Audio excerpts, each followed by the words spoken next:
Olá pessoal, sejam muito bem-vindos ao canal O Reino em 360 Graus. Se você está aqui pela primeira vez, sinta-se à vontade em consumir o nosso material daqui para frente como um material que já está aí no nosso repertório. E você que já nos acompanha, que já consome os nossos conteúdos, eu quero te pedir muito obrigado pelo apoio. Sendo assim, ajude-nos a levar essa mensagem para o mais longe possível. E eu estou muito feliz porque eu quero dar uma notícia para vocês. A partir de agora, nós estamos trazendo uma nova dinâmica para o nosso canal. Além das entrevistas que já foram feitas, continuarão sendo feitas, nós traremos também uma nova roupagem para o canal, que seriam as temáticas. Eu estou convidando as pessoas que já participaram aqui do canal para voltarem e trazer um tema livre do gosto e da escolha dele. Porém, fazendo um link com a visão do nosso canal, que é o posicionamento da igreja para os últimos dias. Sendo assim, nas temáticas, a visão do canal continua como foi nas entrevistas. Nós não estamos aqui para medir quem é melhor, quem é pior, quem sabe mais, quem sabe menos. Sendo assim, evitamos de colocar um julgamento aqui. As pessoas vão estar livres para falar. Então, caso você não concorde com o que a pessoa falou, não tem necessidade de ir lá nos comentários e deixar discussões desnecessárias. E sim, venha aqui e compartilhe conosco aquilo que você entende sobre aquele assunto. Então, recado dado, e agora eu quero deixar uma breve reflexão para que você assista antes do vídeo e que Deus abençoe você ricamente com o conteúdo deste canal.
Estou hoje aqui novamente com Gustavo Albernaz, teólogo Gustavo Albernaz.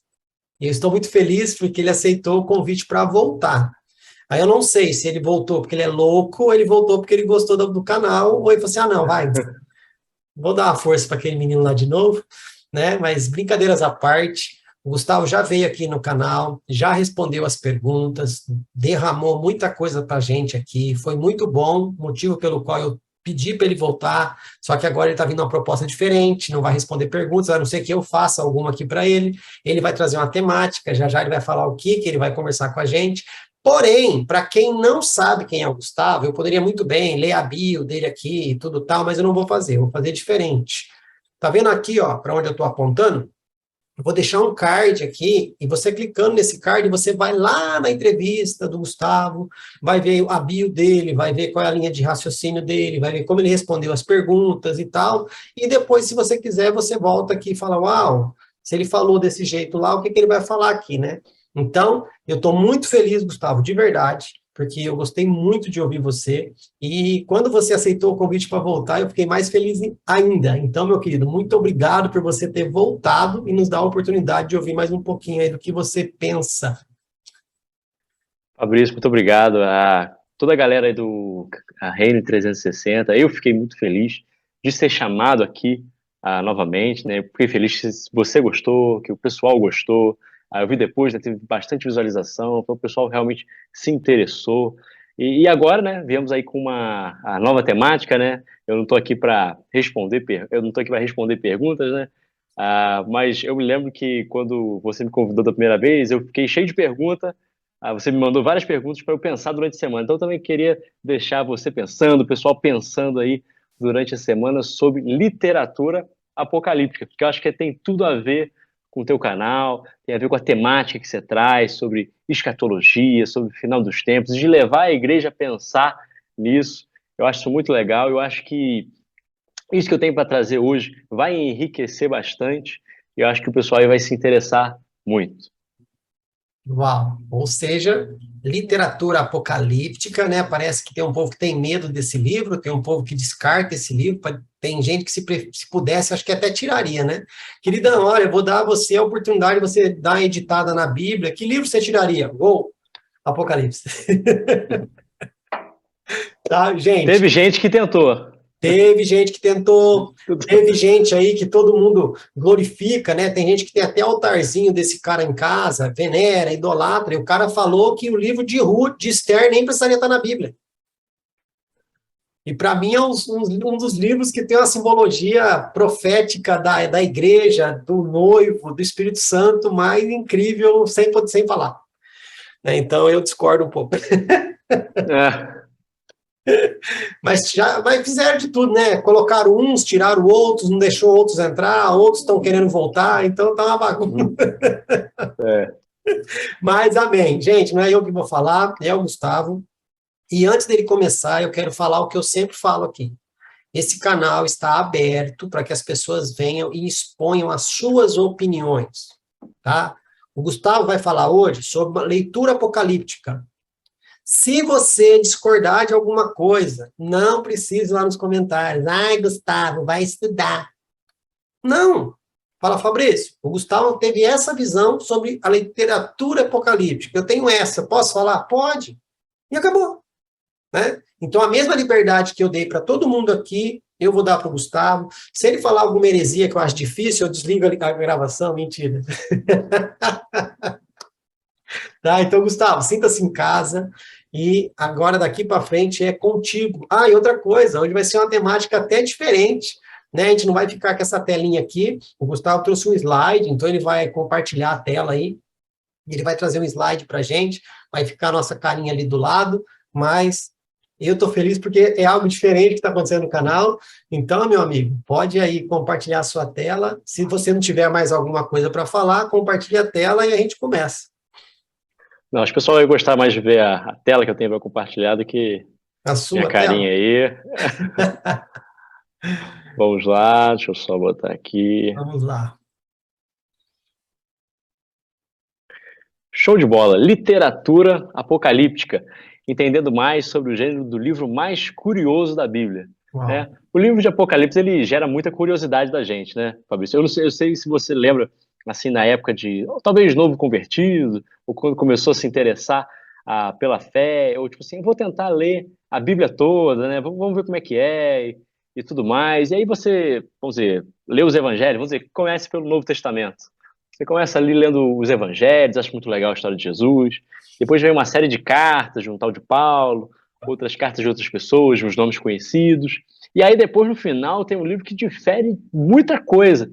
E se você leu o Antigo Testamento antes, você vai ter que falar assim, esse livro tem alguma coisa de diferente nele aí. E por isso que esse livro gera tanta fascínio das pessoas. São tantos símbolos, tantos códigos, tantas coisas que a gente olha assim e fala assim, o que significam essas coisas? Que aí gera esse fascínio. Eu sei que o Fabrício é fascinado por esse livro, pelo Apocalipse, João, né? Quando a gente lembra assim, literatura apocalíptica, o que vem na tua cabeça? Vem o Apocalipse de João. Eu tenho certeza que o Fabrício, ele é fascinado por esse livro, tanto porque ele tem esse canal, tem essa página do Instagram, só para comentar e ouvir os outros falar sobre esse livro aí, ouvir as pessoas respondendo as perguntas que ele tem acerca desse livro. Não é verdade, Fabrício? Sim e não, né? Porque eu sou porque se falar que eu sou aficionado pelo livro de Apocalipse, por ser Apocalipse de João, é mais ou menos, né? Porque para mim é um compilado que Jesus entrega para João de tudo que já tinha sido falado e profetizado da lei, né? Jesus fala, ó, vamos descomplicar um pouco, vai, João, tá aqui, vai, isso aqui é uma compilação. Porém, né, Gustavo, só para dar um adendo aqui, eu sei que esse não é o foco, né? Mas a gente fala muito de livros apócrifos, né? Existem Apocalipse de várias outras pessoas, né? O que foi aceito pelo cânon judaico foi o de João, mas tem Apocalipse de Moisés, tem Apocalipse de Paulo, tem Apocalipse de um monte de gente. Várias pessoas têm esse tipo de escritura que não entrou nas escrituras sagradas. Não estou pedindo para ninguém ler lá os livros apócrifos, tá? É mais por curiosidade. Então, assim, gosto de Apocalipse, mas sei que existem outros mistérios por trás aí que você vai trazer, viu? É bom que você trouxe isso para falar aqui pra gente, tipo assim, existem outros apocalipses. Então isso quer dizer o quê? Que o apocalipse, ele é um gênero literário, né? Assim como os evangelhos são um gênero literário, assim como as epístolas são um gênero literário, o apocalipse, ele é um gênero literário. E aí estamos aqui para aprender um pouquinho mais sobre esse gênero desse livro que nós temos aí na Bíblia. Aí até começa aqui, o Apocalipse de João nos traz uma questão incômoda. Ele deve ser interpretado como os outros livros do Novo Testamento? Quando a gente lê um evangelho, a gente tem um olhar. Quando a gente lê uma epístola de Paulo, a gente tem outro olhar, a gente tem outra interpretação. Quando a gente vai ler lá as instruções de Paulo para a igreja, a gente tem um tipo de métrica para interpretar. Quando a gente vai ler as parábolas de Jesus, tem que ser outra métrica, porque são gêneros diferentes. Então, o Apocalipse ele tem um gênero próprio e deve ser interpretado de uma maneira diferente. Na Bíblia, eu já queria deixar esse spoiler aqui, nós não temos só o Apocalipse de João, que é um Apocalipse. Nós temos um outro livro que também é um Apocalipse. E aí eu não sei se o Fabrício quer falar qual que é agora, ou se a gente vai deixar um pouquinho mais depois. Ah, deixa o povo um pouquinho, né? Senão, se a gente fala, Pensando. Gustavo, a gente tem que fazer igual nesses programas aí. A gente fala, Isso. a hora de entregar, a gente chama um comercial. Ou senão a gente traz outra matéria. Se a gente entregar agora qual que é o outro livro, a galera fala, já descobriu, eu vou embora. Uhum. Segura um pouquinho. É. Manda bala. Então, por muito tempo na história da igreja, o Apocalipse ele foi interpretado como um gênero como outros da Bíblia. Por exemplo, posso falar aqui das profecias. Ele foi interpretado como sendo um escrito profético. Então, as mesmas métricas que usavam lá para interpretar os profetas Jeremias, Isaías, era o que era usado para o Apocalipse. Mas espera aí, existe o gênero de profecia e existe o gênero apocalíptico. Bem, até o século XIX ainda não se tinha essa diferenciação tão clara. E aí começa com esse Friedrich Lick, em 1832, que ele vai publicar o primeiro estudo abrangente sobre uma lista de várias obras apocalípticas, né, que a arqueologia foi achando. Você vai lembrar que no século XIX foi achado o primeiro Abaruque, quer dizer, o primeiro Enoque, que aí estava ainda em Etíope e tudo mais. Depois foi achado nas cavernas de Qumran, em grego, algumas partes dele, lá na década de 1940, 1950. Então, a partir do século XIX, acharam-se, então, outros livros, que parecia com o Apocalipse de João. E aí esse cara aqui, esse alemão, vai fazer esse estudo em cima disso. E aí a gente começa a ter esse gênero que recebe o nome por causa do seu livro mais famoso, né? Que é o que temos hoje em nossas Bíblias, que é o Apocalipse de João. Então, essa corrente desse gênero literário, depois a gente vai ver um pouquinho mais sobre o contexto histórico e tudo mais, ela iria ali do século III a.C., vai 300 e pouquinho antes ali de Cristo, e vai ir além até o primeiro século depois de Cristo. Aí vai ter pontos altos e baixos. Existem os pontos altos, por exemplo, como a Guerra dos Macabeus ou a Guerra Judaico-Romana, que são pontos altos da produção dessa literatura. Então, e aí, a partir de então, a academia vai tentar definir o que seria esse tal de gênero apocalíptico. Como é que a gente pode descrevê-lo? Mas primeiro aqui, eu queria fazer uma pausa para algumas nomenclaturas que a academia usa, né? A gente tem uma distinção aí. Existe o que a gente chama de apocalipse, que aí seria o gênero literário, né? Como é que se escreve, quais são as características desse gênero, para quem ele é indicado e tudo mais. Existe o apocalipsismo, né? Isso aí é bom, trava-língua.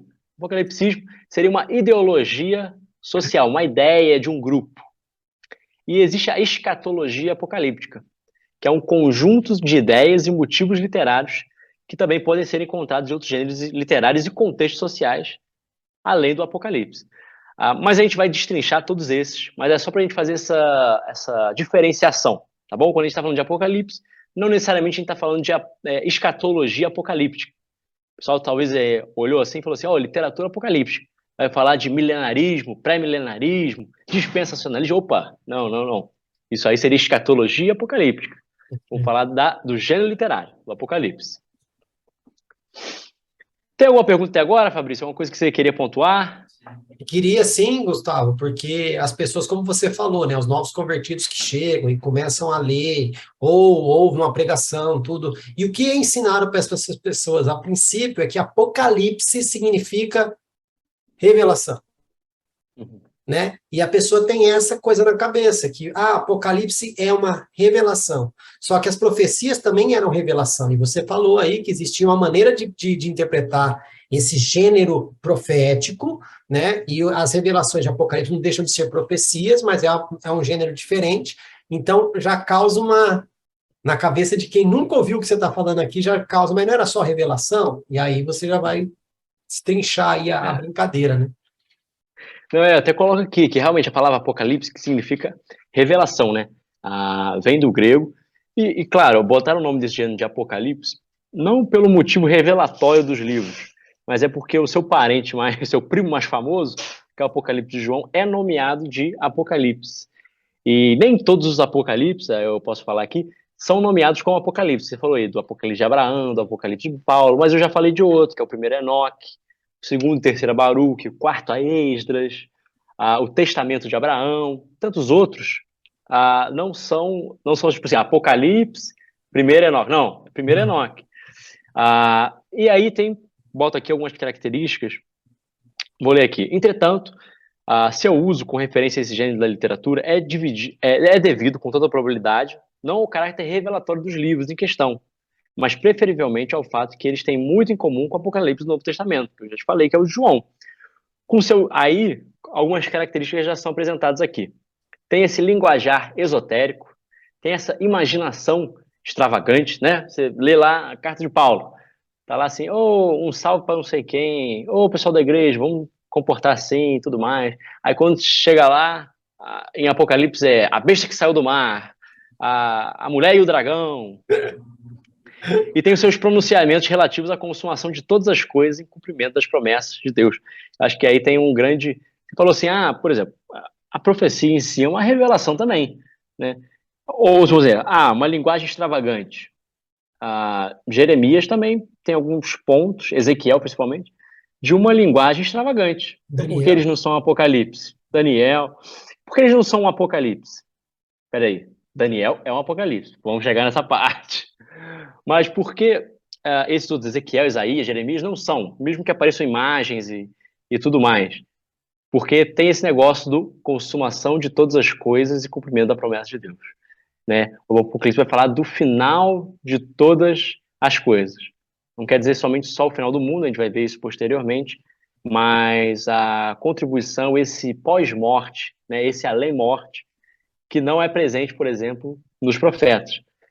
Você vai ver que, por exemplo, no Antigo Testamento a gente tem várias dificuldades em achar a vida após a morte. Tanto que aquele pessoal lá do tempo de Jesus, os saduceus, que não acreditavam no restante do Antigo Testamento, só acreditavam no Pentateuco, eles não acreditam nem na ressurreição dos mortos, não acreditam nem na vida após a morte. Por quê? Porque realmente no Pentateuco não aparece ali. Aqui tem uma informação que eu já falei, né, que nem sempre um livro apocalíptico ele é intitulado como um apocalipse. Né? Tem a segunda Baruque, terceira Baruque e o Daniel. Você fala assim, poxa, mas Gustavo, eu aprendi que Daniel é profeta. Né? Então, a gente vai ver que quando as pessoas começaram a estudar realmente o gênero apocalíptico, Daniel, principalmente do capítulo 7 ao capítulo 12, é de gênero apocalíptico. A gente vai ver todas as características do gênero estão presentes em Daniel de 7 a 12. Realmente, do 1 ao 6, a gente tem uma narrativa. Quando você lê o livro de Daniel, você percebe isso. Você vê aquelas histórias, Daniel na Cova dos Leões, é, os três ali naquela sarça ardente, na fornalha e tudo mais. E aí, quando vai para o capítulo 7, fala assim: eu, Daniel, recebi uma visão. Aí começa, não é verdade? Aí Então, começa.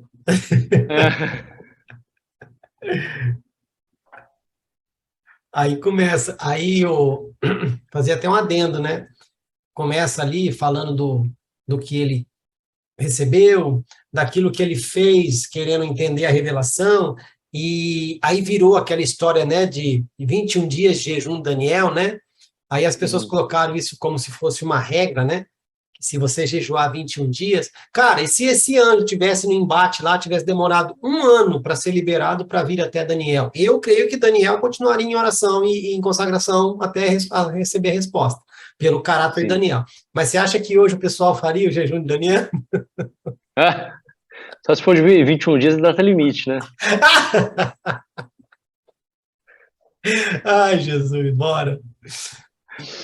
Então, Apocalipse é um gênero de literatura, de revelação, com uma estrutura narrativa. Então a gente vai ver o quê? Que existe uma narração, né? Sim, Como a gente vê no Apocalipse de João, como a gente vê lá em Daniel. Quando começa as visões, a gente começa a ver uma narração ali dos eventos, no qual uma revelação é mediada por um ser sobrenatural. Geralmente é um anjo, né? Não é um anjo que entrega os rolos para João. Aí na visão de Daniel, parece lá no capítulo 7, ele está vendo as coisas acontecerem, aí ele pergunta para um anjo o que está acontecendo, mas não tem esse ser sobrenatural. É, aí esse ser sobrenatural vai revelar uma realidade transcendente, que é tanto temporal, enquanto considera a salvação escatológica, quanto espacial, quando envolve o sobrenatural. Então fala de coisas do presente, coisas que estão acontecendo aqui, mas fala também sobre o céu, né? Geralmente existem viagens ao céu e tudo mais, sobre essas realidades além da Terra, além do mundo e tudo mais.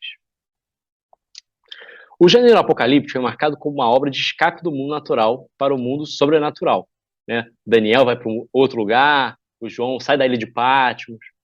O que seria outra marca dentro desse tipo de literatura, porém, a mesma pode estar inserida e situada em contextos históricos bem fortes, como é o caso de Daniel. E aí a gente vai ter uma diferenciação entre os apocalipses históricos e os apocalipses de jornadas sobrenaturais. Os apocalipses históricos, por exemplo, Daniel, João vai falar assim, a Babilônia, o Egito, ele está querendo falar de Roma, tudo bem, mas ele vai usar esse subterfúgio para falar do momento histórico dele. Assim como Daniel vai ver aquela visão daquela estátua, os pés de barro, o rosto de alguma coisa, de ouro, aí o ombro de prata, querendo falar dos reinos que estavam ali, mas são realidades temporais. Existem outros que não falam dessa realidade temporal. Por exemplo, Primeira Enoque a gente fala como se fosse um livro só, mas eles são vários livros em si. E existe uma parte dele que são as similitudes. E lá realmente é só a viagem de Enoque para o céu e Enoque observando o céu, vendo como é que é o céu, falando como é que é o céu e tudo mais. Então não existe nada ali da vida concreta ali. Só falando como é que, por exemplo, seria. Só existe essa jornada sobrenatural do autor. Outras coisas também que são bem presentes aí no gênero de Apocalipse é essa guerra espiritual, né? Esse dualismo que existe entre o reino de Deus e o reino das trevas. Vê aquela, a batalha do Armagedon em Daniel, ou a batalha daqueles que são selados pelo Cordeiro em João, tudo mais. E aí remete todas aquelas guerras santas que a gente tinha nos povos do Oriente Médio Antigo, que a gente vê no Antigo Testamento. Tudo que acontece dentro e fora da esfera humana é resultado das implicações do mundo sobrenatural. Então, tipo assim, o que está acontecendo agora? Está acontecendo perseguição. Isso quer dizer por quê? Porque lá no céu, ou porque agora mesmo está acontecendo uma batalha entre anjos e demônios e tudo mais. Aí fatos ocorridos, o presente, o futuro, eles já estão comprometidos também por causa desse fator. Então, quer dizer, tudo já está escrito, o fim do mundo vai acontecer de qualquer maneira e tudo mais, mas sempre apontando para um momento histórico em que o escritor e o leitor, em sua primeira audiência, estão inseridos. Então, por exemplo, o Apocalipse de João vai estar falando realmente para aquele público lá do primeiro século depois de Cristo. Claro, ele fala assim, fala conosco também, fala, mas as realidades, se a gente não entender o contexto que estava sendo vivido ali quando João está escrevendo, a gente não vai entender muitas das coisas que aparecem ali no Apocalipse. E aí a gente vai ter, às vezes, cair no erro de tentar associar, essa besta aqui, essa besta é a Fulano União de tal. Soviética, né? É, ou fulano de tal, como muitas vezes já aconteceu. Ou querer ficar colocando, né? Porque tinha cara de leão, e não sei o que de urso, não sei o que de leopardo, L só faltou mais uma letra, e aí nego fica falando que é fulano de tal, é complicado, né? É assim mesmo. Só uma informação aqui, Manda. pessoal. Ah, o fechamento, né, todas essas características que eu estou dando do gênero apocalíptico, foi fechado pela Society of Biblical Literature em 1979, na revista Semeia 14. Lá eles fizeram bem detalhado o que seria gênero apocalíptico. Essa questão, então, de mediação sobrenatural, guerras escatológicas, anjos e demônios, falar de um final dos tempos, ou um final de todas as coisas. Então, isso está tudo lá. Depois, no final, eu deixo indicações, tudo mais, os livros que eu me baseei para fazer esse slide e falar com vocês aqui. Outra coisa interessante também é que sempre há, em todos os apocalipses, o julgamento final e a destruição dos ímpios. A escatologia ela pode variar de um e de outro. Tem alguns que vão ter, por exemplo, um cataclismo que vai acabar com o mundo. E tem outros que não tem nada disso. É realmente só o julgamento final no pós-morte. E é o que vai diferenciar muito da literatura e dos livros proféticos, que não tem esse julgamento de pós-vida. Já nos Apocalipses, todos eles têm esse julgamento de pós-vida, mesmo que não haja, por exemplo, destruição do planeta, ou fim dos tempos, ou qualquer coisa assim. Tipo assim, lá no futuro, lá no pós-morte, ímpios de um lado, justos de outro. Alguma pergunta até agora sobre, então, aí a literatura apocalíptica? Cara, sobre a literatura apocalíptica em si, não. Mas eu gostaria de fazer uma colocação no livro de Enoque, que você fala, né, que não é um livro só, são vários livros ali, e parece que é dividido em cada experiência que ele tem, é dividido como um livro de Enoque, né? E você falou que ele tem essa visão que ele vai para o céu, no sentido de ver todo o universo como funciona, ele começa a falar ali das estações da Lua, né, das marés e tudo mais, tal, eu acho Sim. interessante, tal. E o que eu acho interessante é naquela parte do livro que ele tem aquele sonho, que ele começa a ver animais representando coisas que depois você consegue identificar que foram acontecimentos que foram antes dele e depois passou por ele e continua acontecendo até a chegada daquele que ia remir todas as coisas, né? E não sei se você lembra dessa passagem, dessa parte do livro, que ele lê que tinha dois novilhos, esses novilhos tiveram um filho, um filho, né? Um marrom e um branco, o marrom mata o branco, o marrom foge, e ele começa a ver vários outros sinais de animais, tipo, representando ali Adão e Eva, Caim e Abel, e aparece Abraão nessa história, aparece Isaac, aparece os reis, aparece as tribos, aparece a genealogia, aparece Jesus, aparece a morte desse... Você lembra dessa parte do livro, não? Não vou lembrar. Eu li realmente somente para fins acadêmicos e tudo Tá. mais. Eu cheguei só a ler partes até, não li nem ele todo. Mas para quem quiser, eu sei que acho que tem uma narração. Se você não quiser ler tudo, tem uma narração, 4 horas no Tem, YouTube. tem. Você tem Tem, acesso aí, é liberado na internet. tem um canal no YouTube lá que tem vários livros em narração, e livros apócrifos em narração. Não sei se é o mesmo canal que a gente está falando, mas Uhum. Aí você achou então bacana essa parte, né? achei, cara, porque assim, ó, por exemplo, a gente pega a vida de Estevão ali. Estevão, antes de morrer, ele pega, lógico que ele tinha todo um conhecimento, é possível que ele tenha o conhecimento da cultura judaica, né? E tudo aquilo que ele trouxe, desde a lei até chegar em Jesus, pode ter sido lembrança do que ele aprendeu, daquilo que já tinha sido ensinado, ou foi uma revelação para aquele momento de coisas que aconteceram, para ele colocar ali antes dele morrer. Mas foi algo que já tinha acontecido. E eu achei legal na vida de Enoque, porque de Adão até Enoque foi um tempo pequeno, depois do que esse sonho continua. Abraão não existia ainda, né? Isaac não existia, as tribos não existiam, os reinos não existiam, o próprio Jesus ainda não existia como homem, né, para a humanidade. Então, Enoque, ele tem essa visão daquilo que já tinha acontecido, né, que poderia ter sido passado pelos seus antecedentes ali, principalmente pelo seu pai ali, Matusalém, né? Só que depois disso, ele continua vendo algo para o futuro, realmente, entendeu? Então, assim, uma pessoa que escreveu o livro de Enoque, não é Enoque porcaria nenhuma, leu a Bíblia e foi lá e fez uma compilação de trás para frente, né? Leu a Bíblia e foi lá e escreveu uma compilação de trás para frente, ou realmente ele tinha realmente essa capacidade aí, esse contato com o sobrenatural. Então, como eu falei lá no começo, né, o gênero apocalíptico surge lá no terceiro século antes de Cristo e vai até depois do primeiro século depois de Cristo. Uhum. Então, realmente, o que muito que era usado era a pseudoepigrafia. Então, para dar autoridade ao meu escrito, eu botava o nome de alguém que foi famoso, né? Como tem, por exemplo, o Apocalipse de Abraão. Sim. Então, eles fizeram isso com o Enoque, né? Que é um personagem importante, que aparece ali na Bíblia, assim, mas aí eles botam o nome dele e aí eles fazem o que a gente chama de vaticínio ex evento, que é o quê? Você profetizar aquilo que já aconteceu. Por exemplo, eu escrevo um texto agora para o futuro. Aí fala assim, a batalha do time de preto e vermelho conta... O ruim é que o outro time é preto e vermelho também.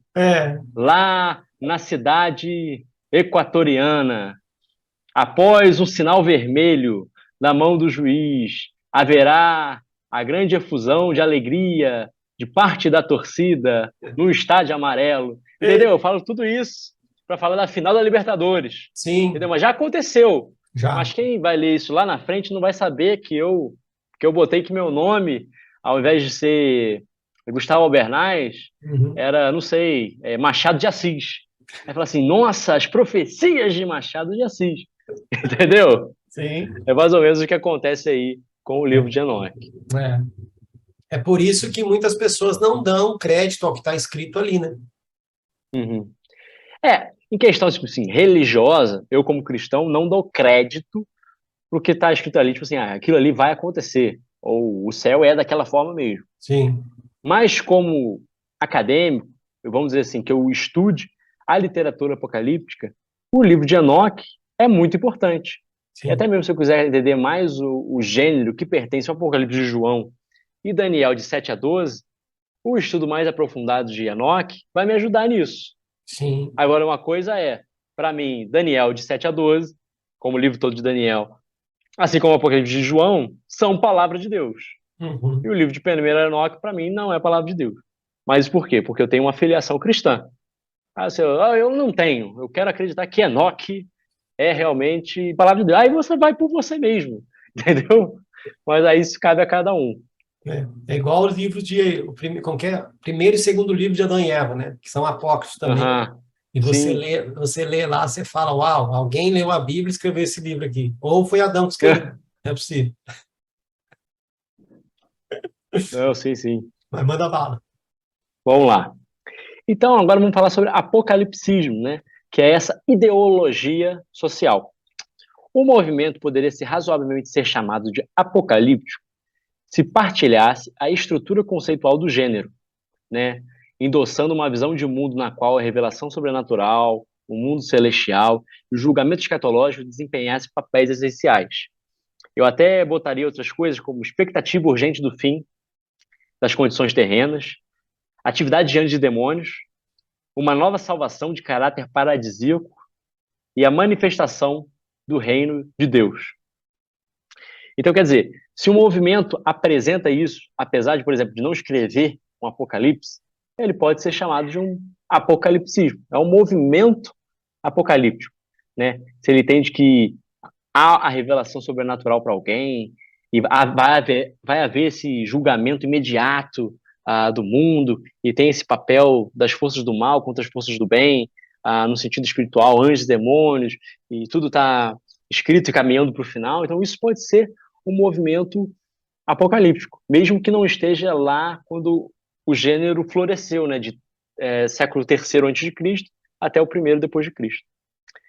mesmo que o apocalipsismo, então essa ideologia social, seja um movimento social ou se refira a um universo simbólico no qual o movimento apocalíptico codifica sua identidade e interpretação da realidade, não é simplesmente idêntico ao conteúdo dos apocalipses. Então, quer dizer, pode haver um movimento apocalíptico que não tem nada a ver com o que nós lemos nos diversos apocalipses.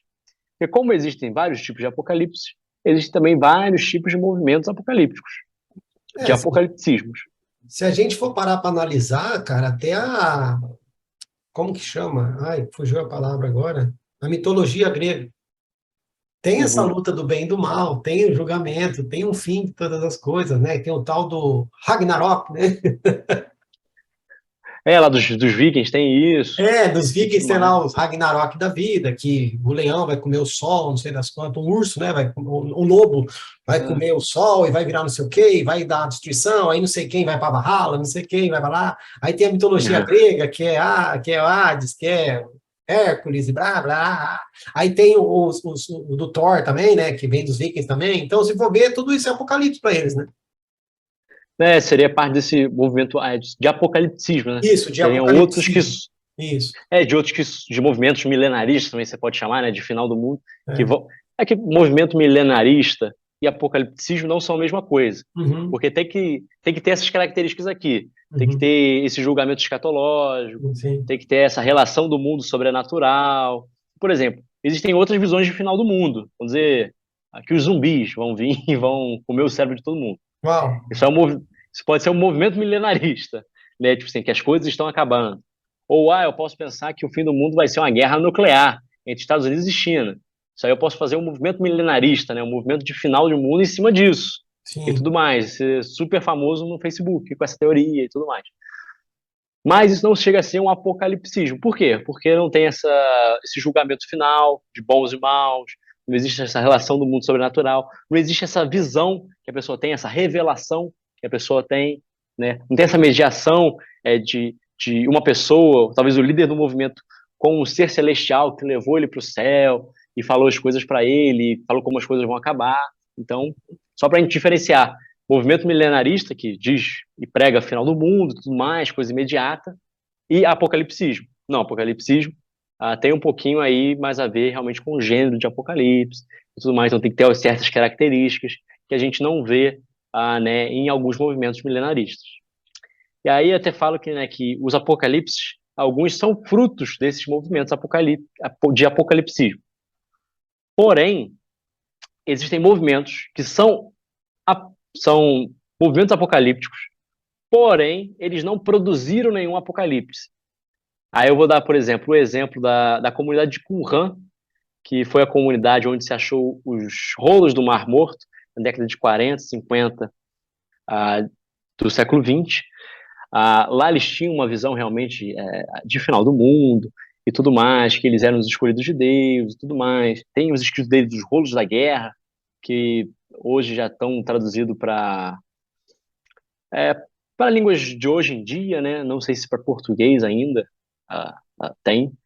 Ah, mas, enfim, foi um movimento apocalíptico, foi um movimento de apocalipsismo, porém não produziu nenhum apocalipse. A gente não tem nenhum. E também, por exemplo, o início lá do cristianismo até a década de 70 depois de Cristo pode ser tido como um movimento apocalíptico também, porém não produziu nenhum apocalipse. Porque, por exemplo, eu dato o Apocalipse de João para depois de 90 depois de Cristo, né? Então, só para deixar claro que apocalipsismo não quer dizer que o movimento vai produzir um apocalipse. O apocalipse ele vai surgir de um movimento apocalíptico, porém nem sempre o movimento apocalíptico vai deixar um escrito, né, para posteridade. Só agora tem alguma pergunta sobre o apocalipsismo? Não, essa diferenciação que você fez aí sobre o apocalipticismo e o milenarismo são coisas diferentes que às vezes as pessoas confundem como se fosse a mesma coisa. Não, não é assim. É porque a gente, né, até a própria mídia joga isso, né, a gente achar que qualquer coisa que fale sobre o final do mundo, de certa forma, seria um tipo de apocalipse, né? Como a gente fala de vez em quando assim, o apocalipse nuclear, não sei o quê, entendeu? É. Sim, Mas é porque aí não tem um cuidado com o termo, né? sim, É mais pega-se essa ideia de, por exemplo, o livro de Apocalipse de João, que está na Bíblia, é um livro que fala sobre o final do mundo. sim, sim, Então, sim. qualquer coisa que eu vou falar do Apocalipse, eu vou jogar isso. O Apocalipse, não é como eu já falei, nuclear, ou o Apocalipse ecológico e tudo mais. Aí é porque não tem um cuidado com o termo, né? Guerra, como que é? Uma situação pós-apocalíptica, tipo Isso, Mad Max, isso aí. Mad Max, né? Isso aí. E É um gênero de filme, de filme que eu amo, que é o é, gênero de pós-apocalíptico, né? em uma era pós-apocalíptica, Isso aí. surge uma Porque tem guerra a muito noção. grande sobre os recursos da Terra, e o que mais é preciso é o combustível, e não sei o que. Aí começa o filme de Mad Max, né? É isso aí. Não, excelente exemplo que você usou. É isso mesmo, né? Tem esse gênero de filme, né? Gênero pós-apocalíptico. Que Aham. entende que um apocalíptico ali é um final do mundo, é um final da ordem social e tudo mais, Walking né? Dead, né? Da vida. Isso aí, isso. E, por exemplo, esses, por exemplo, são apocalipses que acontecem, né, vamos dizer assim, né, sem uma destruição do mundo, né? Que ainda existem as pessoas, ainda existem as coisas, e tudo mais, só a perda da ordem social, né? E tudo mais. Mas bacana. Bora. Bem, agora a gente fala sobre escatologia apocalíptica, né? Como acontecerão as últimas coisas. Os apocalipses exibem uma escatologia consistente uns com os outros. Quer dizer, aquilo que eu leio lá no Apocalipse de João é parecido com o que está lá em 4 a Esdras, em 1 a Baruque. O final do mundo deles é a mesma coisa? Não é. Devemos ter em mente que, assim como há diferentes apocalipses, correspondentes, existem diferentes tipos de escatologia apocalíptica. Por exemplo, com o Apocalipse de João vai ser lá o Cordeiro, tudo mais, Armagedon, aquilo tudo. Em quarta Esdras vai ser outra coisa, segunda e terceira Baruque vai ser outra coisa, o Testamento de Abraão vai ser outra coisa. O que Mas vai se, ser? se Lê tem lá o para você quarto, saber. mas se tem o quarto Esdras, significa que tem o terceiro e o segundo também? Sim. Não, tô brincando. Agora foi o Esdras que escreveu? Não. Então, mas aí que tá, né? Porque o primeiro Esdras, ou, né, no caso, o livro de Aham. Esdras, que ele escreveu é o primeiro, e aí depois vem um outro livro que foi dividido em três, ou cada Uhum. situação é que nem o livro de Enoque. Cada acontecimento na vida de Enoque foi intitulado como um livro Aham. de Enoque, né? Aham. Então, eu não vou saber te dizer, porque eu não sei Não, não, aprofundadamente não, não é pergunta, não, sobre. é só Ah, tá. colocando como Ah, que as sei. coisas aparecem para a população. E como você falou, foi essa que escreveu? Aham.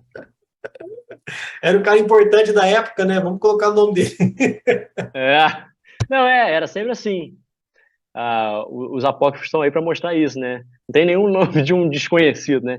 É só, tipo assim, o testamento de Adão e Eva, entendeu? Não é o testamento de Joaquinzinho. Pois o testamento de Joaquinzinho já estava perdido há muito tempo, né? E parece que não, mas até hoje isso surge efeito, né? Quando, por Uhum. exemplo, a revista super interessante coloca assim: foi achado o Evangelho de Maria Madalena. Só, opa, vou ver isso Evangelho de aqui. Judas. Aí, tipo assim, é obra lá do terceiro século, quarto século, muito depois de Cristo. E choca por quê? Choca por causa do título, né? Sim. Então, a estratégia dos caras não estava errada. Mas aí você vê, né? Aí a pessoa lê esse livro, aí acha que tá legal, que nem aquele filme Noé, que não é, que foi para Hollywood, né?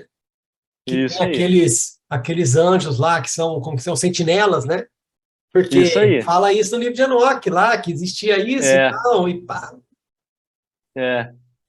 né? Mas O aí pessoal que fala assim, esse filme tá errado. Não, peraí. Qual o filme se baseou? Ah, não, se baseou em Enoch.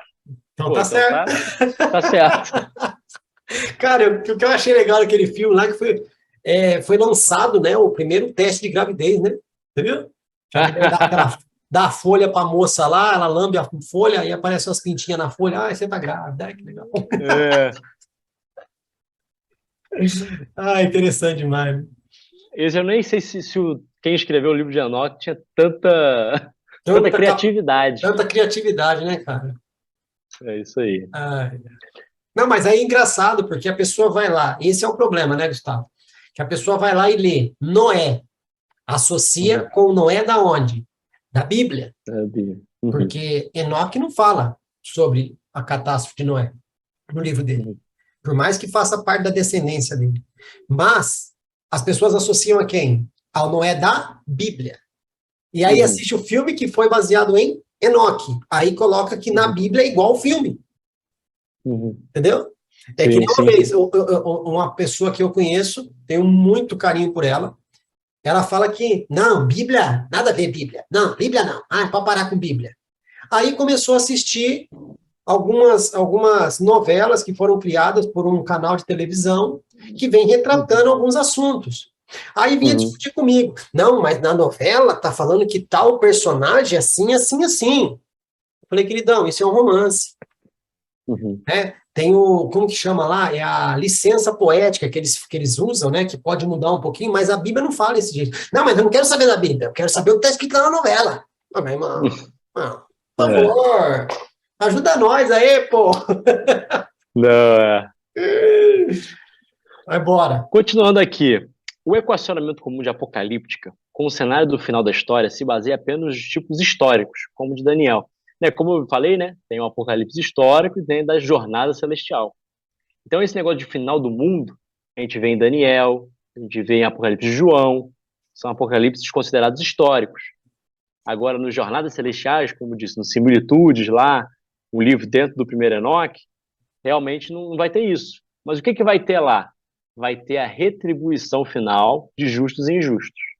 Ah, não, isso acontece em todos os apocalipses. No Sim. final, os ímpios vão receber uma coisa e os que foram fiéis vão receber uma outra coisa. Mesmo que não haja catástrofes, que mesmo que não haja Armagedon, mesmo que não haja sete selos, os cavaleiros do apocalipse, nada disso. No final, vai ter esse destino do indivíduo, né? A gente se perguntar, para onde eu vou? Eu vou para o céu ou vou para a condenação eterna? Então, todos esses apocalipses vão, todos os apocalipses vão ter essa questão, né? Como é que vai ser o final de tudo? E esse termo escatologia também, eu não sei se nesse estudo você chegou a ver isso, mas nós, né, nós, da igreja, que temos essa visão mais voltado para as coisas da Bíblia, das Escrituras e tudo mais, falou em escatologia, a gente já tem essa definição de fim do mundo, fim das Uhum, coisas, né? Tanto é que tem sempre um julgamento, tem sempre uma diferenciação entre o bem e o mal e tal. Porém, fora do âmbito religioso, esse termo escatologia, ele é usado com outro sentido. E eu que uhum, já trabalhei um bom tempo no meio do teatro, minha esposa, que é formada em teatro, é mestre em arte da cena, na faculdade, eu ouvia muito isso. Eu tinha contato com o pessoal da faculdade, eu ouvia muito isso. Ah, porque a gente uhum, tem que fazer algo na peça que seja meio escatológico. Só que não tinha nada a ver com Bíblia, tinha a ver com porquice, tinha a ver com coisas nada a ver, algo, coisas uhum, desumanas, sabe? E uhum, esse termo, esse outro termo de escatologia, eu não sei nem se você chegou nos seus estudos ver esse outro termo de escatologia, entendeu? uhum. Não, o termo que a gente usa, né, do escatológico, acho que vem do escaton, né, no grego, que aí é fim, a escatologia é estudo do fim e tudo mais. E acho que esse outro escatologia aí já tem outra raiz, acho que é de sketch, mas aí acho que é do inglês, né? E Hum. aí eu não saberia traduzir ao certo agora, mas seria alguma coisa realmente a ver com porquice, nojeira, né? Algum sentido E aí desse. entra mais uma vez naquilo que a gente já falou. Ai, o Uhum, apocalipse zumbi. Por quê? Porque associou a palavra apocalipse ao final do não sei o quê.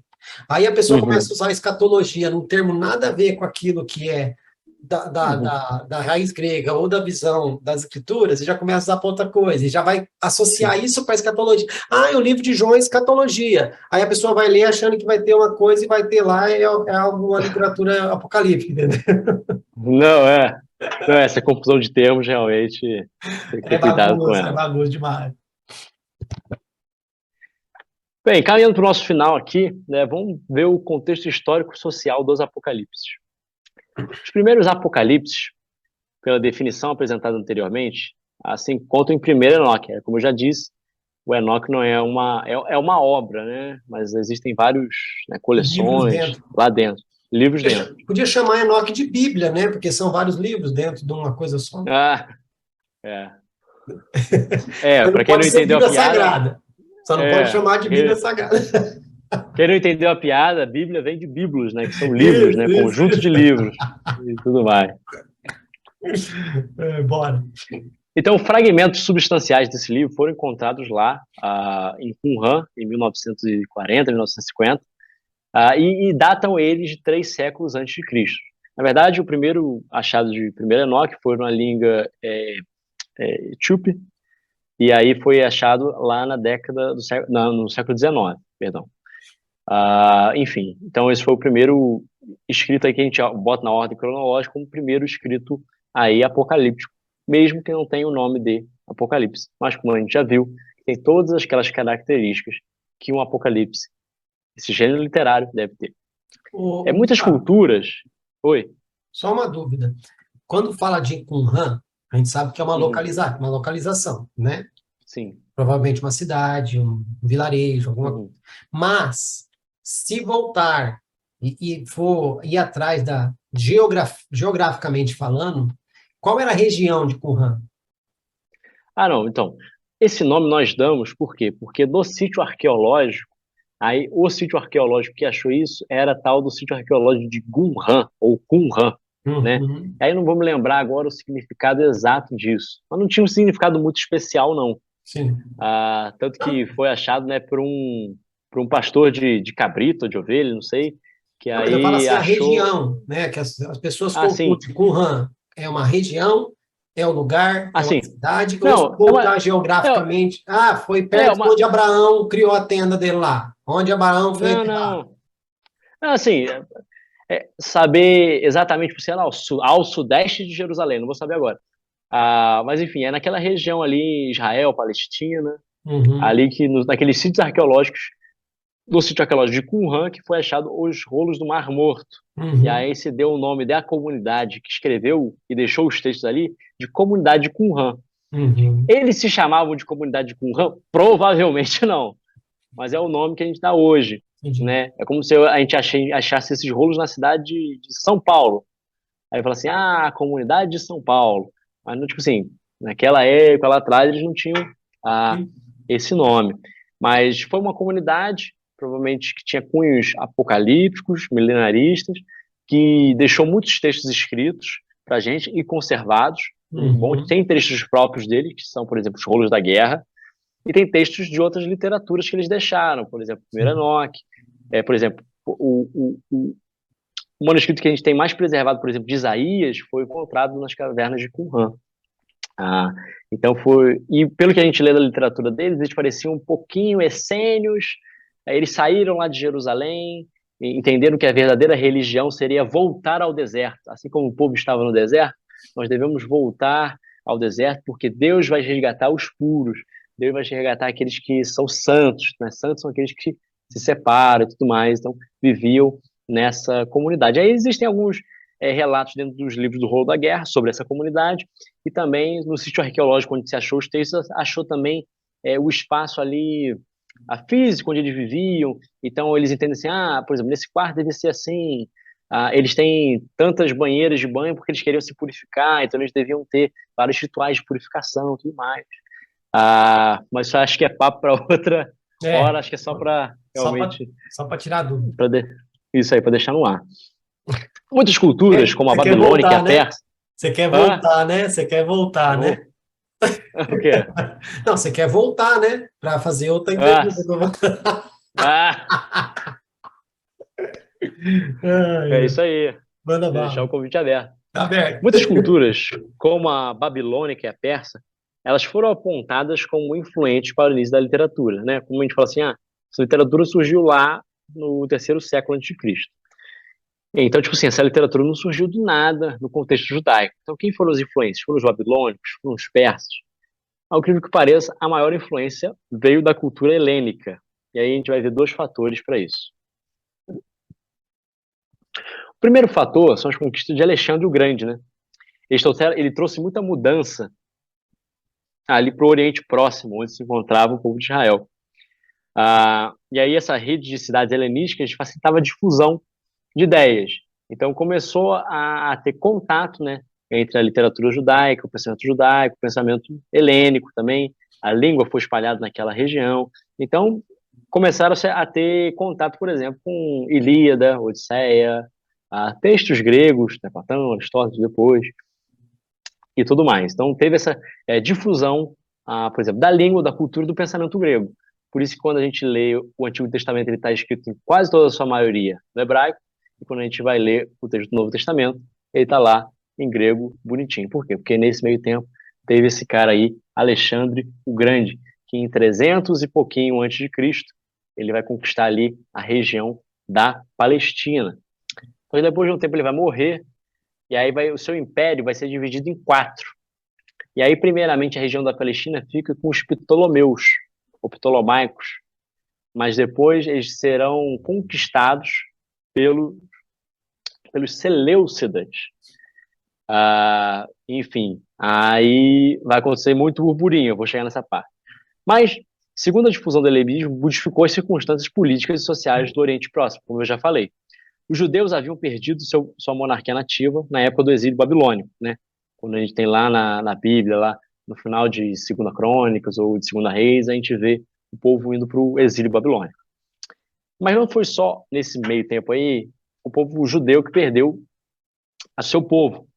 Os egípcios perderam, a Babilônia perdeu também. E a era helenística foi marcada pela uma difundida nostalgia do passado. A gente relembrar daquele reino que nós tínhamos e tudo mais. Em sentido lato, essa atmosfera helenística pode ser considerada a matriz da literatura apocalíptica. Então, esse contexto de muita confusão ali, de coisas mudando, ajudaram também a que essa literatura florescesse, a pegasse um pouquinho de cá, um pouquinho de lá, e surgisse uma coisa nova. Por exemplo, nessa época aí dos Seleucidas, no reino de Israel, se levantou um cara chamado Etíoco Epífanes. E esse cara queria fazer uma helenização forçada de Jerusalém. Tanto que queria que o templo de Jerusalém fosse um templo em homenagem a Zeus. O que vai surgir lá em 167 a.C., mais ou menos, a revolta macabaica, né? Que aí vai ser o judeu lutando pela sua independência novamente, que acontece lá em 140 e pouquinho, e vai durar até 63 a.C., onde o Império Romano vai tomar de volta, vai tomar o território ali de Jerusalém, Palestina, Israel como um todo. Então, tem esse pequeno período aí de independência entre 143 até 63, 68 ali, anticristo. Então, alguns autores falam, por exemplo, que alguns apocalipses surgiram nessa época. E o mais famoso deles é o de Daniel. O pessoal vai falar que Daniel foi escrito nessa época, entre 167 a.C. e 164 a.C., durante essa revolta macabaica, que aí vão achar paralelos entre aquilo que Daniel está escrevendo ali e o que está acontecendo em Israel, em Jerusalém, nesse momento. Sobre toda a questão do martírio e tudo mais, parece que a literatura de Daniel surgiu neste período, e não lá na Babilônia. A tese mais ampla é a de que os apocalipses foram escritos a partir de dificuldades verdadeiras. Por exemplo, essa que eu coloquei, da revolta macabaica, do povo judeu querendo de volta para ser independente de sua terra, surgiu aí Daniel. E quando os cristãos são perseguidos lá em 80, 90, 96 depois de Cristo, lá com Domiciano, surge o quê? Surge o Apocalipse de João. Surge com que intuito? No intuito de fortalecer aquele povo que estava sendo o quê? Perseguido para ter uma adoração a César, uma adoração imperial. João está falando assim, permaneçam firmes, porque no final Deus vai exaltar os seus justos e vai separar justos de ímpios. Daniel, mesma coisa. Daniel no sentido assim, nós podemos morrer pelo nosso povo, nós podemos passar pelo martírio, porque lá no final, depois dessa vida, nós teremos a nossa recompensa. E aí, claro, como essas dificuldades, né, como, por exemplo, A revolta macabaica e a perseguição dos cristãos lá em 96, depois que disputou Domiciliano, são coisas diferentes, os apocalipses vão ser diferentes.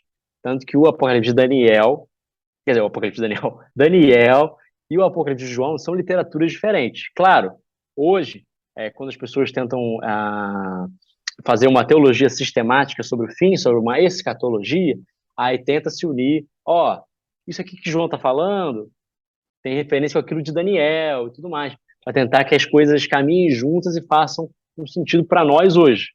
Mas isso é o quê? Uma tentativa posterior de colocar as duas coisas juntas. Claro, você pode pensar, assim como eu penso, que o Espírito Santo inspirou tanto um quanto o outro, que realmente as duas coisas caminham juntas, porque já como as duas estão falando do final dos tempos, elas devem ter paralelos e coisas que vão andar juntas ali e fazer sentido. Mas nesse sentido são totalmente diferentes as ocasiões uma das outras, e mesmo assim eles produziram ali um apocalipse. Alguma pergunta aqui desse contexto histórico-social? Cara, eu vou ser sincero com você, cara. Tem gente que vai assistir essa entrevista aqui que vai falar assim, hã? Como assim? Não era só o Apocalipse de João bonitinho ali escrito, com aquele monte de simbolismo? Não, não tenho, mas eu consigo entender o que você está passando aí, Gustavo, em relação a essa questão do contexto histórico e social, né? Tanto é que você mesmo falou que eles recebiam revelações de coisas que estavam acontecendo ali e tinham simbologia que estava tratando de coisas futuras, né? Exemplo, uma coisa que eu acho linda em Apocalipse de João, parece besteira, pode ser besteira para muita gente, mas para mim faz muito sentido. João estava descrevendo mazelas e elogios para as igrejas da Ásia, né, as 7 igrejas, né? Mas era algo pontual que estava acontecendo e profetizando algo futuro. Cara, Sim. na boa, você lê lá e fala, mas pera um pouquinho, está acontecendo aqui. Está igualzinho aqui. Mas não era só lá? Não. É algo que está, né? Era pontual ali para ele, era social, era histórico, era aquilo ali, porém tinha uma visão totalmente para o futuro e realmente, cara, não é que não está acontecendo, continuou acontecendo da mesma forma. Então, independente da época que você lia João ali, Apocalipse de João, você fala, peraí, mas está acontecendo aqui também. Então, não acabou ali, né? Olha lá, escreve a carta para os anjos da igreja, os caras se converteram, pararam de fazer as porcariadas deles lá e agora resolveu. Não, continua. Exatamente. Mas eu entendi aqui. E aí a gente pode se perguntar, então, qual é a importância aí do estudo de uma literatura apocalíptica? Eu gostei muito desse parágrafo aqui, do J.J. Collins. Eu até indico um livro dele que é Literatura Apocalíptica, é da Paulus. É um livro laranja, vale muito a pena ser lido. Trata dos outros apocalipses que a gente não tratou aqui, Baruch, Esdras, a comunidade de Qumran, se você quiser também. Tudo lá, muito bem explicadinho. Não tem sobre o Apocalipse de João, se eu não me engano, mas tem lá sobre Daniel. É bem legal, vale a pena a lida. Leiam, vocês vão gostar bastante. E tem esse parágrafo do J.J. Collins, que é o seu valor, né, no caso da literatura apocalíptica, não está na pseudo-informação que eles oferecem sobre a cosmologia ou história futura, mas em sua afirmação de um mundo transcendente. Mesmo se o universo físico durasse para sempre, não há dúvida de que os mundos culturais e sociais que habitamos estão ruindo constantemente. O cristianismo herdou dos apocalipses judaicos uma maneira de afirmar os valores transcendentes, aquelas coisas que devemos afirmar mesmo quando o mundo ao nosso redor desaba. Acho isso aí que é muito interessante. É quem que traz essa literatura apocalíptica para a gente? Que existe algo transcendente. E os mundos podem ruir, como ruíram os mundos de todos aqueles que já passou. Uhum. Mas existe uma coisa lá no futuro esperando a gente. Como você falou aí, né? O Apocalipse de João fala de coisas para o pessoal de lá, mas também, através de uma ação sobrenatural do Espírito Santo, fala conosco hoje. Mesmo que não sejamos a geração do fim, a gente sabe o quê? Que João está falando que, olha, vocês estão sofrendo pressão para vocês adorarem e prestarem culto ao imperador. Mantenham-se fiel ao seu Senhor, porque o seu Senhor é Jesus Cristo. E hoje a gente vê pessoas abrindo mão do evangelho por candidato A, por candidato B, por um projeto de político, por um projeto talvez econômico, por um projeto de nação, qualquer outro tipo de projeto de carreira. E o que João estaria falando para a gente? O que o Espírito Santo fala para a gente? Mantenham-se fiel ao seu Senhor. Porque o seu Senhor não é o dinheiro, o seu Senhor não é quem senta na cadeira da presidência, o seu Senhor, não sei, o seu Senhor é o Senhor Jesus Cristo.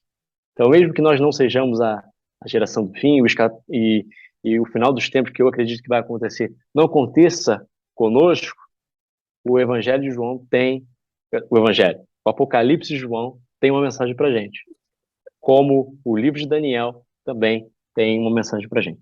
Por isso eu queria, né, incentivar você que está ouvindo aí, veio até aqui ouvindo a gente, se interesse pela literatura apocalíptica, se aprofundem. Eu sei que às vezes eu falei rápido aqui, tenta pegar os slides, dar uma paradinha, dar uma lida, procura esse livro do J.J. Collins. Eu sei que agora a Thomas Nelson lançou também um livro de um autor cujo nome é Buchan, ou Buchan. Eu não vou lembrar agora nem a pronúncia, nem como o nome dele, acho que é Richard Buchman. Ele tem um outro livro que é Testemunhas Oculares dos Evangelhos, e lançou um agora sobre o Apocalipse, de João. Então, que vale a pena você ler também, está sendo lançado muita coisa boa, muito material bom. Na internet você acha coisas boas também. Eu indicaria os vídeos do professor Kenner Terra, também vão te ajudar bastante. Em seminários teológicos, você vê uma tese de monografia, de mestrado, principalmente aqueles que são do MEC, você vai ver boas introduções ou até fáceis também sobre a literatura apocalíptica. Então tem muito material aí na internet que você pode achar, e acho que coisas que vão te agregar. Você vai aprender lendo os outros livros ou lendo comentários sobre os outros livros, mais sobre o Apocalipse de João, mais sobre Daniel. Eu sei que isso vai enriquecer muito a sua leitura bíblica, tá bom? Então esse é o meu incentivo para todos vocês. Porque agora eu ia fazer a pergunta, né? Lindo, maravilhoso, tal, você trouxe. Agora, qual é, né, a importância disso para o posicionamento da igreja nos últimos dias? E você já falou. E se essa busca, né, cara, causasse pelo menos o declínio do pré-conceito que as pessoas têm para com o livro de Apocalipse, pelo menos, já resolveria muita coisa, Gustavo. Eu acho que aqui do slide você já não vai usar mais nada. Não, posso separar. Se você quiser, nós já volta aqui para bater um papo. Que saudade que eu estava nessa tela. Então, eu não sei em que momento, cara, que se perdeu no caminho, aonde o povo foi se desligando desse interesse por essa literatura apocalíptica, vamos dizer assim, ou pelo entendimento do que realmente Deus deixou ali para que nós buscássemos, entendêssemos, porque, cara, não sei, eu acredito que a Bíblia, 66 livros, e aqui eu não estou falando de livros apócrifos, tá? Estou dizendo que esses 66 livros que chegaram até nós é o arroz com feijão, se a pessoa só lê. É o arroz com feijão para ela manter a fé dela, para ela tentar se manter ali nos pés de Jesus, beleza. Cara, mas eu acredito que se a gente mostrar interesse, se a gente for buscar, tem coisa ali que dá para a gente aprofundar, tem tesouro escondido ali. E eu não estou dizendo uma revelação nova, tá, gente? Eu não estou falando do novo evangelho, nada disso, não. Exemplo, cara, o que fez o anjo voltar a explicar as coisas para Daniel? Não foi interesse dele? Ele não podia simplesmente ter recebido a profecia e falar, quer saber? Não entendi, vou ali jogar um videogame, vou ali para o Netflix e não quero nem saber.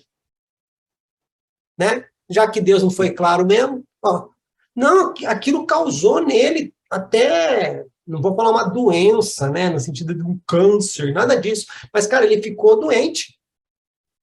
Aquilo causou um impacto físico nele. Sim ou não, Gustavo? Está escrito lá. E aí ele começa o quê? Não entendi. Aí ele começa a se consagrar, ele começa, não, Deus, como que é isso? Não, como que é isso? O que foi? Pô, veio, o cara falou tudo de qualquer jeito aqui, jogou a bomba no meu peito aqui, como vai ficar? Não, eu quero entender. Eu quero entender. E esse interesse dele, cara, fez com que esse anjo voltasse. Tanto é que fala que assim que ele se aplicou na oração, a resposta já tinha saído. O problema é que tinha uma paralisação, né? Tinha os caminhoneiros parados na pista. Ai, gente.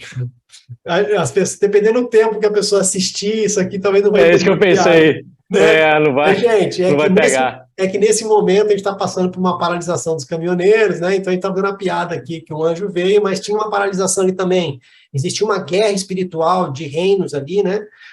Principados ali, uma guerra espiritual, e esse anjo estava travado ali. Mas o interesse de Daniel já fez com que esse anjo viesse. E eu acho que a falta de interesse, o Gustavo, porque assim, qual a literatura mais fácil que nós temos que fala do finais dos tempos? A literatura que nós temos na nossa mão, sem precisar comprar um livro, sem precisar ir atrás de autor, de faculdade. Não é Apocalipse. Dá para entender na primeira leitura? Não dá. Mas não é ali que está dando spoiler do final do filme para nós? Sim. Está dando spoiler. Todo mundo vai entender? Não. Mas qual que é o nosso interesse disso? Tipo, complicado mesmo, deixa para lá. Vamos ler João só. João, você escreveu legal Apocalipse, mas vamos ficar só com o seu evangelho, que aqui estava mais fácil de entender. Mas eu não sei se eu comentei com você isso na entrevista. Vamos ver se eu consigo acertar na analogia. Hoje, nós podemos ser iguaizinhos os fariseus, que tinha a lei, o cumprimento lá de Moisés, tudo que aconteceu, bonitinho, bonitinho, bonitinho, e tinha as profecias que apontavam para o Cristo. Sim ou não? Uhum, sim. E eles diziam que entendiam tudo da lei, tinha os escribas, que eram os doutores da lei. Só que essa lei, esses profetas, os salmos, tudo, falava de quem? De Jesus. E quando Jesus veio, eles não enxergaram Jesus, velho.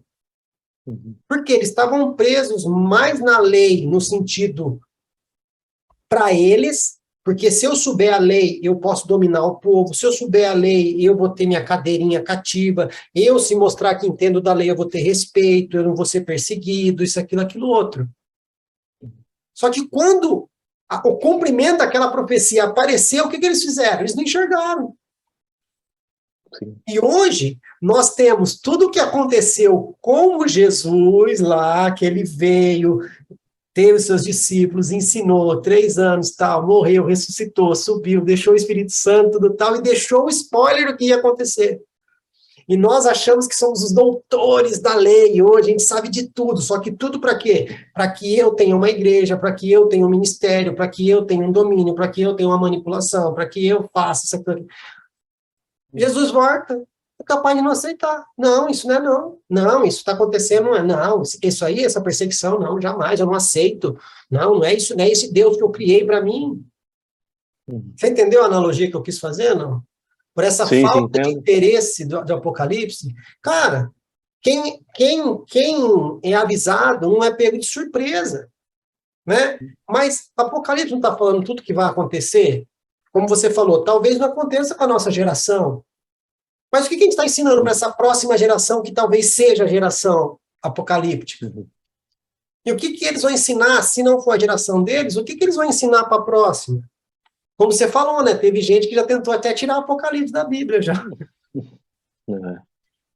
E aí essa falta de interesse, cara, que me preocupa. Não estou dizendo para fazer só escatologia na igreja. Não estou falando para ler só Apocalipse a partir de agora. Mas é uma falta de interesse. O que você acha sobre isso?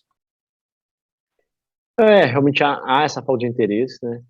E acho que é tudo muito no superficial, né? Às vezes as pessoas querem só saber aquele símbolo ali, aquele ali que ele fala, aquele versículozinho também. Às vezes, ou querem se prender somente a uma discussão de internet, se é pré, pós, não sei o quê, tem que se definir logo.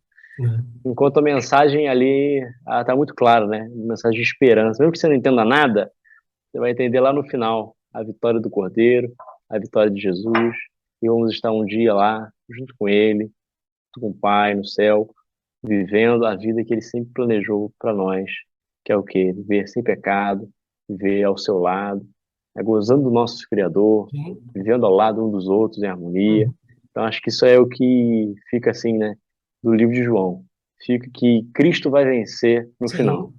É que Se hoje não... o livro de João é a vitória de Cristo sobre o anticristo. Não é o livro do anticristo, mas entre o início e o final tem esse ato aqui, né, cara? E nesse hiato que eu acho que a falta de interesse e conhecimento, muitos podem se perder nesse caminho aqui. Uhum. Né? Porque uns creem que vão antes da tribulação, outros creem que vão sofrer a tribulação, e a discussão aqui, gente, não tem nada a ver com se é pré, se é pós, se é mid, não é nesse sentido, é no sentido de a gente está se preparando, independente do que vai acontecer. Primeiro, vamos lá, eu e o Gustavo aqui batemos o martelo que nós não somos a geração apocalíptica. O que a gente vai fazer? A gente não vai se preparar? Porque a gente está tão convicto que não somos, a gente não vai se preparar? Porque se a gente estiver errado, Gustavo? E a guerra bater a porta, o que você vai fazer? Você vai assim, não, é depois, você vem depois. Vem depois, agora não dá que eu não estou preparado. Então, é como Paulo mesmo falava, né? Que o povo estava desesperado, achando que já ia acontecer naquele momento ali, a volta de Cristo. Mas ele estava falando, estejam preparados. Se agora, depois, daqui 10 mil anos, não sei, mas estejam preparados. Então, essa questão do preparo, não estou desmerecendo. O final é melhor, cara. Tanto é que as pessoas vêm falar, porque não sei o quê. Assim, não, eu já li o livro, eu sei o final. O final, Jesus vence e de boa, né? Mas até chegar ao final, a gente pode ou não passar por situações que, se a gente não tiver entendimento, é nesse sentido que eu quis dizer.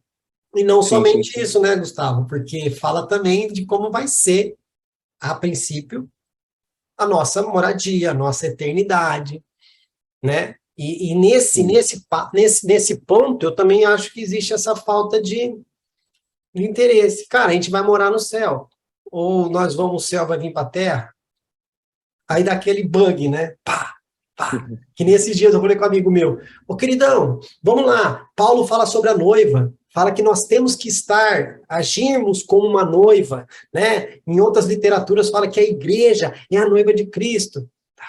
Aí você vai para Apocalipse 21, o anjo mostra para João a noiva de Cristo. E quem que aparece nessa hora? A Nova Jerusalém. Então, quem que é a noiva? É a Nova Jerusalém? É a igreja? Quem que é? Vamos chegar no consenso? Entendeu? Tá, nós vamos para o céu. Ah, não, mas o céu vem. Beleza, independente disso, o que a gente vai fazer lá? Onde você vai morar lá, Gustavo? Você já sabe, não? Já sabe o seu endereço? A periferia do céu. Por quê? Você não está comprando terreninho, você está comprando terreno barato, pô? Não teve essa campanha na sua igreja ainda? De comprar o terreninho no céu, não? Não teve, não. Também que os terrenos mais caros já tá com o Paulo, já tá com o Abraão. Vai ser difícil ser vizinho desses caras. Vai ser difícil? Vai ser difícil. Pra gente vai. Mas você entendeu o que eu quis dizer, né? Sim. Que a gente poderia ter um pouco mais de interesse nesse livro, porque, cara, é o que foi deixado para a gente entender como vai acontecer, né? Jesus falou que existiria rumores de guerra, existiria várias outras coisas. E se a gente não souber disso, vai acontecer um monte de coisa e a gente vai ficar perdido. E para nós, cara, nós somos os caras mais privilegiados, como eu disse, né? Os spoilers já foram dados, não tem como a gente ser pego de surpresa, cara. Sim. Né? Mas, cara, eu agradeço de coração o tempo, porque você preparou aí o slide, né? O tempo. Poxa, vamos lá. Cara, eu te agradeço de coração, tá? De coração mesmo. A hora que eu for fazer as postagens aqui, eu vou te comunicar. Se nas postagens você quiser que eu coloque o link, né? O nome dos livros que você usou, ou links que você usou como referência, que eu também não sei nem se precisa, mas se você quiser, eu coloco lá. Ou se alguém perguntar, a gente vai lá e coloca, tal. Mas, cara, eu quero te agradecer por ter voltado. E aí você falou assim, deixa para uma próxima. Cara, em nome de Jesus, vai haver uma próxima. Tô pensando aqui qual vai ser o esquema, né? Depois ali nos bastidores eu posso até falar em off com você para você ver aí qual que é a sua opinião. Mas, cara, quero que você faça as suas considerações finais aí e a gente parte para o nosso encerramento aí. Eu agradecer mais uma vez, Fabrício. Fico muito feliz do espaço que você me abriu aqui no canal, todas as suas perguntas, da tua atenção, né, com todos os detalhes, de estar participando aqui comigo, estar disponibilizando mais uma vez esse espaço. Para todo mundo que ouviu a gente até agora, eu queria agradecer. Eu vou passar para ele os livros, para ele botar nos links aí, para quem quiser se aprofundar mais, né?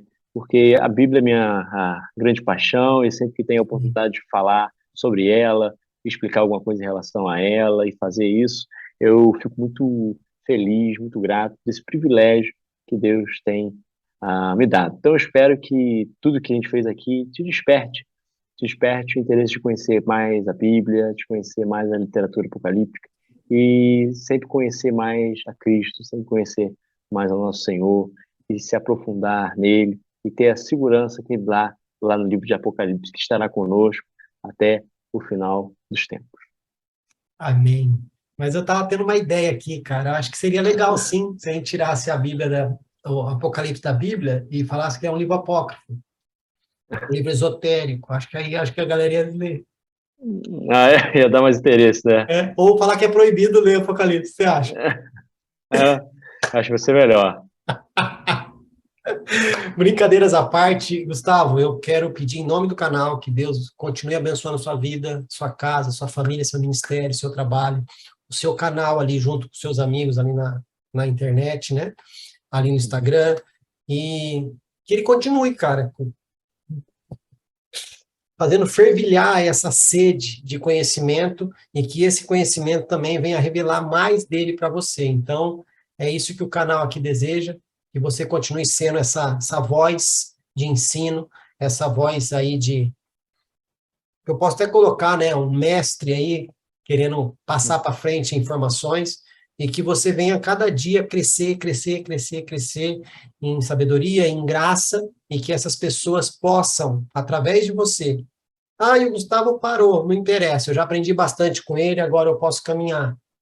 Né? Eu estou fazendo um curso, e nesse curso ele diz que nós somos líderes inúteis. Né? Você choca, né? Uau, como assim líder inútil? Você é um líder inútil a partir do momento que você conseguiu passar algo para o seu discípulo ou para o seu liderado, que ele não precisa mais de você para caminhar. Então, você se tornou inútil para ele, agora corre para trás de outro. Né? Então, que você também possa se tornar inútil para alguém, no bom sentido, em algum momento, que você derramou tudo que você tinha para aquela pessoa e agora ela quer replicar aquilo para outra, e aí você vai replicar para outra e assim por diante. Tá bom, meu querido? Deus abençoe. Nós vamos ficando por aqui. Gustavo Albernaz. Tchau, meu querido. Deus abençoe. Falou. Deus abençoe também. É isso. Falou, galera do canal. Grande abraço. Fiquem com Deus.